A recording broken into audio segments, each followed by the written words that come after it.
I've been fortunate and, well, I guess unfortunate enough to work in some of New York City's best steakhouses, such as Del Frisco's, and I've observed what they do in regards to the preparation of their steaks and what separates a New York City style steak from other steaks. In particular, the seasoning, the high heat broilers, how we put our steaks out on a hot plate, and how we finish them with butter. So I'm gonna go over those elements as well as other elements that will help you perfect your steak in a very quick, easy, and almost like foolproof method. And guys, reverse sear, sous vide, you guys, I don't want anything to do with you. There's no reverse sear, there's no sous vide, okay? That's not what Keen's does, that's not what Peter Luger's does, Gallagher's, all the best New York City steakhouses, that's not what they do. And I have achieved a perfect temperature gradient throughout the steak without those methods, much quicker and much easier. In order of preparation, there are several important steps to ensure that the steak gets an even crust and is perfectly cooked. First, of course, with cutting the steak. Here I have some fairly thick cut steaks. Although this is helpful and reduces the margin of error for cooking, the center gradient temperature, you know, if the steak is too thin, you might overcook it. It also helps weigh the steak down in the pan. And although you could do that by pressing down on the steak, it's just an inherent aspect. So definitely, if you can opt for the thicker cut steak, you can always cook it more. The next element that you can't really alter afterwards is the fat on the steak. And the fat on the steak, even though these steaks are pretty lean grass-fed, can be alleviated by basting the steak with fat throughout the cooking method. What this does is the fat is what evenly distributes the heat on the steak. Some of you might have noticed that your fattier steaks crisp up really nice and then your leaner steaks don't. What we do is we either baste them with clarified butter in a broiler on like a filet mignon or on a porterhouse or ribeye steak that might not be necessary. The dryness on the steak is the most important thing for the crust. By putting a very heavy salt and peppercorn seasoning on the steak, that does dry it out, and then I like patting it dry with paper towels. You could take an additional step and like dry brine, air dry the steak in a fridge overnight on a rack or something, but you know, that's a little much for me, and although that can get you like a very almost like glass-like, shard-like crust, it's not practical for a lot of people. And the final thing that separates New York City from other steakhouses is the seasoning, the heavy black peppercorn ratio to salt. In addition to that, we do put our steaks on hot plates. What that allows us to do is you can pretty much have a raw steak, and then if you put it on a 500-degree plate, it'll literally cook to like medium within a few minutes before it gets to the customer. So we'll definitely show that. And in addition, we finish our steaks with clarified butter or regular butter. So I'm going to take you guys through all of these elements, and all you need is I have a steel pan here. You could use cast iron. Honestly, I want it to be outside on my 1,000-degree grill, burning my face off, but I know most of you guys don't have access to a nice wood flavor. That's not the focus of this video. All right, so let's kind of go over the elements we have here. Of course, we have our nice thick cut steak. I'm just going to pat it dry really quick. And then we want to season it very heavily with salt and pepper. So always fresh ground black pepper. And you guys might be thinking, Frank, isn't that a lot of pepper? Not in New York. This is what we need. You don't want to see the steak anymore. That's for peppercorn. And then this salt is very salty. It's a Celtic salt, so I don't really want to overdo the salt on this, but this is a very like, it's almost like a finishing salt. It's so salty. So just heavy peppercorn and salt to taste.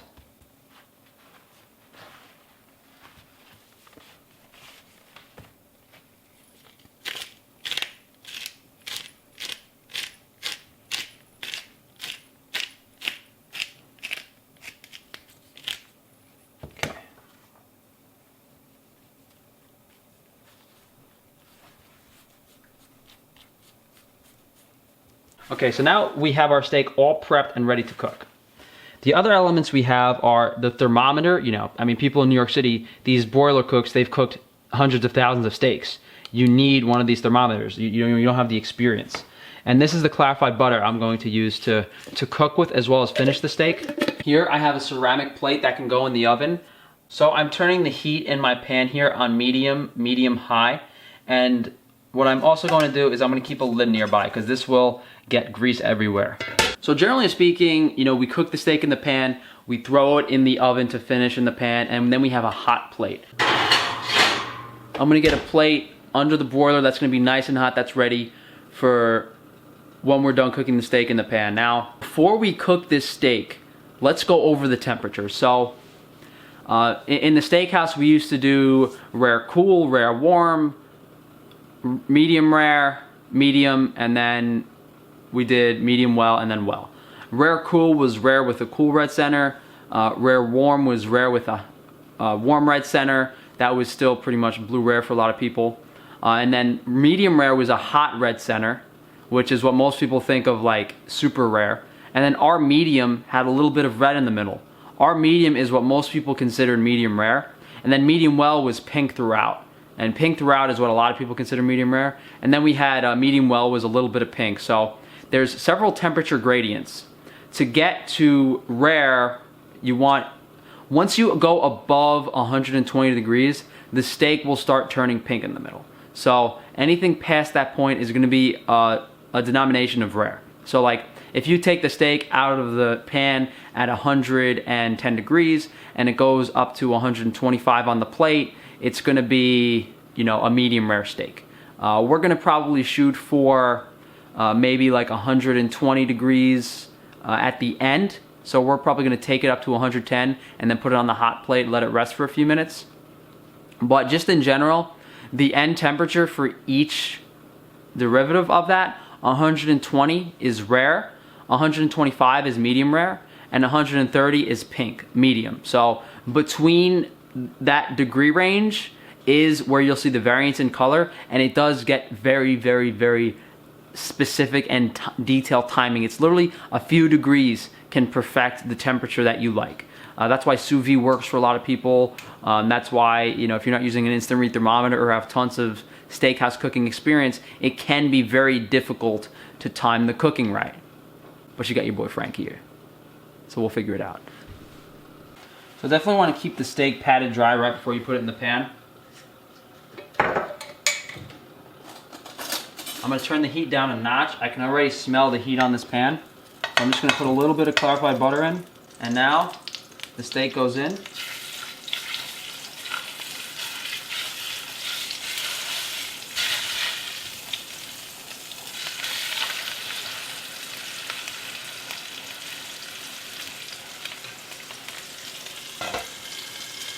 Okay. A lot of people say don't move the steak, don't flip it. This depends entirely on the temperature of the pan. The hotter the heat is, the more frequently you can flip the steak. Even as, you know, if you have a super hot wood fire, you can flip the steak every 5 to 10 seconds if you wanted to. Here our pan wasn't super hot, so we're probably gonna let it go for another minute or so.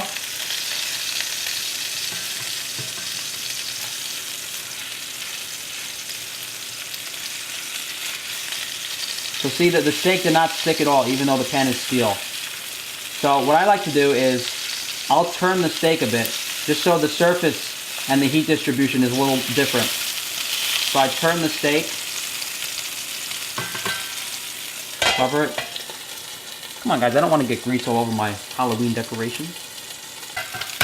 So maybe about a minute in the pan, we're going to flip it for the first time.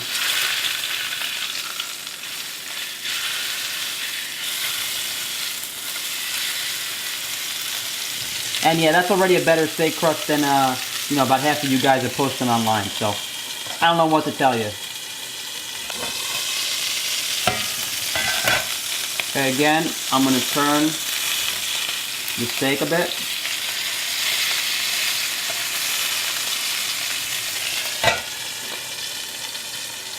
If you have a much thicker steak or the steak was cold, it might be more difficult to cook at the temperature in the pan. That's where in the case if we say, okay, well, we have a super dark brown crust and it's still raw in the middle, then we can put it in the oven.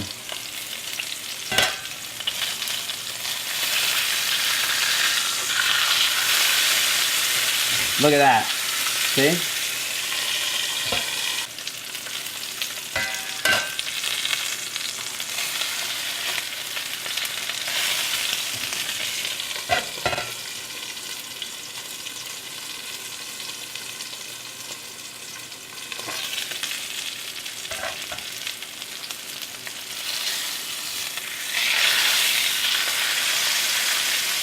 And most of you guys would say, oh, well, Frank, how much more of a crust can you get?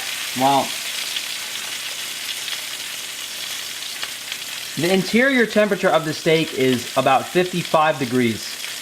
That is cold, very cold. So we have a perfect crust, yet the steak is still not cooked.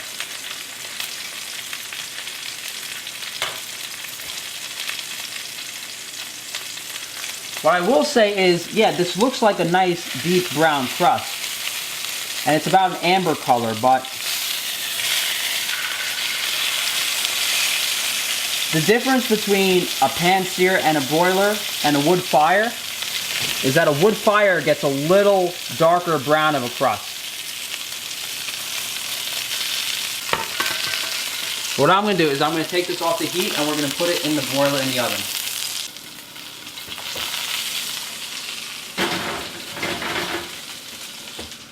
Probably going to take about 5-10 minutes to get up to 110 degrees.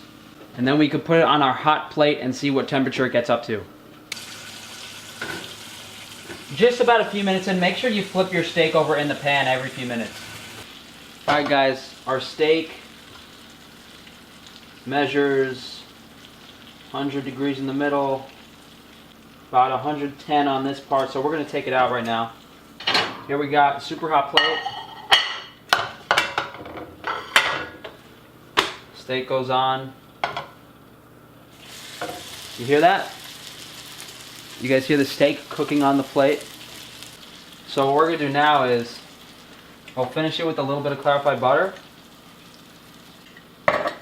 And here I have fleur de sel de Guérande, just a finishing salt. I wouldn't really do this in the city, I just have it, so just a little bit of finishing salt on top. And now we're going to wait about 3 minutes to simulate, how long it takes the steak to get to the customer, from the kitchen to the customer, 2 or 3 minutes, and we'll take the internal temp of the steak again. I think I'm going to overcook my steak. So it has been about, 2 or 3 minutes. So let's take the internal temp of the steak again. Steak was like 100 degrees into the dead center. Now it's up to like 117. So guys, hot plate can cook a steak 15, 20 extra degrees if the plate's really hot. So keep that in mind, We essentially had a raw steak before, now, and this temperature gradient is what a lot of people would consider a perfect rare steak. And it's red in the center, pink to the edges, pretty much perfect. The reason there's a little bit of extra gray on top is because I flipped the steak over. That was the part of the steak that was sitting on the hot plate for about 2 minutes. So really, we have a pretty much perfect temperature gradient throughout the steak. And let's taste it.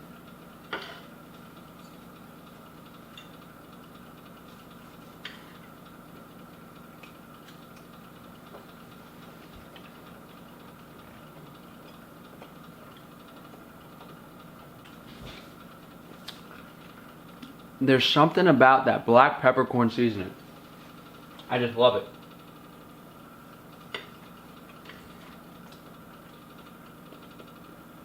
And guys, I've tried seasoning before with black pepper. I've tried seasoning after. I've always preferred the flavor before, when it's cooked. You got the hot plate, you got the juices running, you dip the steak in, it's so good. So, thank you guys for watching. If you guys would like to support me or the channel, please just share the video. If you guys want to check out my Amazon shop, I have some seasonings on there, probably some cooking related stuff even to this video. You can check out my website, frank-tufano.com as well.